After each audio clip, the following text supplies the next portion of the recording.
This is Bologna. And this is Florence. Cities that distance 130 kilometers between each other. But what if I tell you that you could walk from one to the other?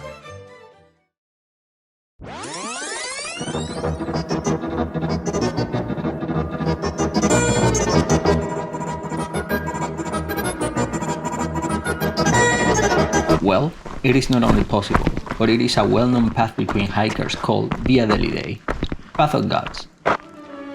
This path was used in the Middle Ages for communication between the two cities, and before that, it was used by the Romans 2000 years ago. This, what I'm showing you, are the remains of one of the Roman roads you will find along the path. The name, Path of Gods, probably comes from the hills you will cross in your journey, like these ones.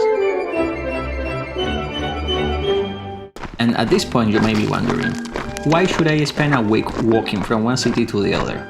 I could take a train and within half an hour reach destination, right? Well, there are several reasons to undergo this odyssey. You will go through dozens of churches and monasteries and little towns, while being close to nature, walk through olive groves, watch infinite sunflower fields and enjoy the typical picturesque Tuscan landscape. It is a form of tourism. Some people might do it for fitness reasons, and others do it to simply break away from our sedentary lifestyles. How to do the path? The official website, which at the moment is only in Italian, says it takes 5 days to do the whole path. That translates into 25 kilometers per day. However, I took it easy and did it in 7 days, and some people do it in 11 days, and that is roughly 12 kilometers per day. This also answers the question, who can do it? Do I need to be in shape? Not really. You can tailor your itinerary based on your own needs and pace. Bear in mind, this is not a flat walk. You will go up and down the hills several times, being the highest peak at 1200 meters. On a side note, some people do the path with their dogs. Buongiorno. Ciao. Some do it on a mountain bike, I saw a lot of bikers. And some people do it running, like these two gentlemen. Is it safe? Absolutely. You might encounter wild boars and snakes, but they are minding their own business. But you might be wondering, what about the other kind of safety? What about thieves and perverts? What if you're a girl and you want to do the path by your own? Well, my lonely female traveler, fear not. Italy is a pretty safe country.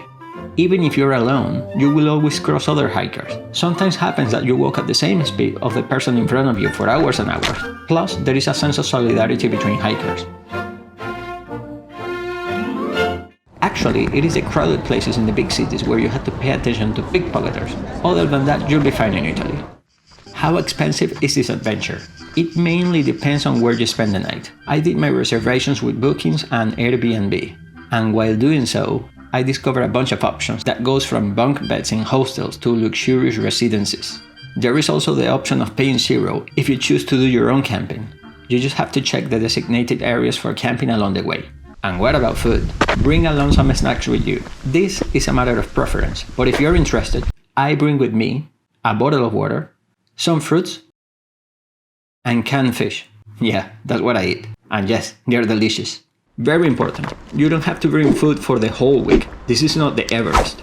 Here you will come across little towns with supermarkets, pharmacies and bars. Regarding water though, there are refilling points along the way, but I strongly recommend you bring your own water, at least 1 liter. Dinner time. As I just said, you will come across little towns. And those towns have restaurants with delicious food. And I stress these two words, delicious food.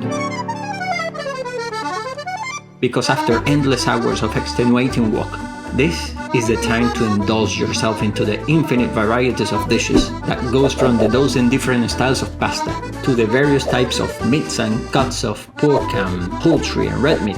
And I could spend a whole hour just talking about food. A typical meal will cost you between 20 and 30 euros per person. Logistics. Now that you know what the Path of God is and how much money you need, what should you bring with yourself? My best advice is travel light.